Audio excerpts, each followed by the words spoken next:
तो चलो बच्चों, आज हम केमिस्ट्री का एक बहुत important topic structure of amines को एकदम सिंपल तरीके से समझेंगे।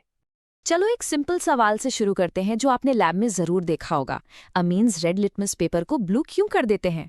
इसका जवाब उनके स्ट्रक्चर यानी बनावट में छिपा है और आज हम उसी सीक्रेट को अनलॉक करेंगे क्योंकि स्ट्रक्चर समझ गए तो सारी अमाइन केमिस्ट्री आसान हो जाएगी। It's that simple. Okay, so let's dive right into this. सबसे पहले ये अमीन्स आखिर हैं क्या? Let's break it down. बिल्कुल सिंपल लेवल पे सोचो तो एक अमीन बस अमोनिया मॉलिक्यूल है जिसके 1, 2 या 3 हाइड्रोजन एटम्स को कार्बन ग्रुप से रिप्लेस कर दिया गया है। That's it. I want you to imagine something. Imagine करो कि अमोनिया एक पिरामिड जैसा है और उसके टॉप पर एक इनविजिबल हाथ है, ऐसा हाथ जो कुछ भी पकड़ने के लिए तैयार बैठा है। तो ये इनविजिबल हाथ क्या है? यही सबसे इंपॉर्टेंट चीज है। ये है नाइट्रोजन एटम का lone pair of electrons. Remember this term, lone pair. And this is the crucial point बच्चों। ये लोन पेयर ही सारी अमीन केमिस्ट्री का हीरो है। इसी वजह से ही अमीन्स बेस की तरह एक्ट करते हैं और हाँ, न्यूक्लियोफाइल भी होते हैं। It all comes down to this. Okay, so ये रही इसकी text book exam safe definition. Amines ammonia से डिराइव हुए ऑर्गेनिक कंपाउंड्स हैं जिसमें हाइड्रोजन एटम्स को एल्काइल या एरिल ग्रुप्स रिप्लेस करते हैं और सबसे इंपॉर्टेंट, नाइट्रोजन अपना लोन पेयर रिटेन करता है। Okay, let's move on. इस लोन पेयर के कॉन्सेप्ट को एक सिंपल एनालॉजी से हमेशा के लिए याद रखते हैं, ठीक है? Now this is really interesting. सोचो कि अमोनिया एक सॉकेट रेंच है, ठीक है? आप उसके हैंडल्स यानी हाइड्रोजन को अलग अलग अटैचमेंट्स यानी अल्काइल ग्रुप से बदल सकते हो, राइट? लेकिन उस रेंच का जो मैग्नेटिज्म है ना, वो हमेशा रहता है। वही मैग्नेटिज्म यहाँ पर लोन पेयर का काम कर। तो ये कॉन्सेप्ट इतना जरूरी क्यों है? Why does it matter? It's because इस लोन पेयर के स्ट्रक्चर से ही हम एक्सप्लेन कर पाते हैं कि अमीन्स बेसिस और न्यूक्लियोफाइल्स की तरह क्यों बिहेव करते हैं। It's the reason for everything.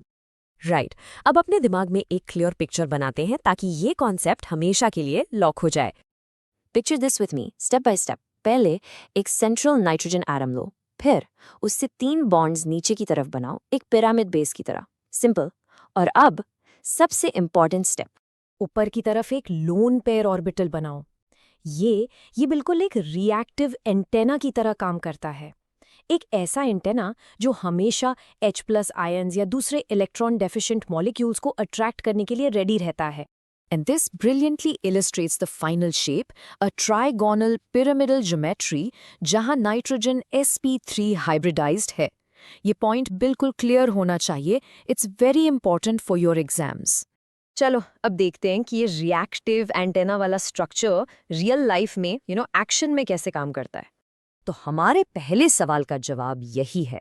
देखो, लिटमस टेस्ट में अमीन का रिएक्टिव एंटेना पानी से एक प्रोटॉन को एक्सेप्ट कर लेता है जिससे सॉल्यूशन बेसिक हो जाता है। सिंपल। और वाटर ट्रीटमेंट में यही एंटेना नेगेटिव पोल्यूटेंट्स को अट्रैक्ट करके पकड़ लेता है। It's the same principle at work. अब एक ट्रिकी सवाल। आपको लगेगा कि जितना कॉम्प्लेक्स स्ट्रक्चर उतना ही रिएक्टिव अमीन होगा, right? Well, not always. You might think that, but actually, aniline जैसे aromatic amines में वो lone pair benzene ring के साथ resonance में busy हो जाता है और उसके लिए वो attack के लिए कम available होता है। See, structure सब कुछ control करता है। चलिए अब इस पूरे explainer को जल्दी से recap करते हैं। So the crucial points to remember are: अमीन का दिल है उसका lone pair।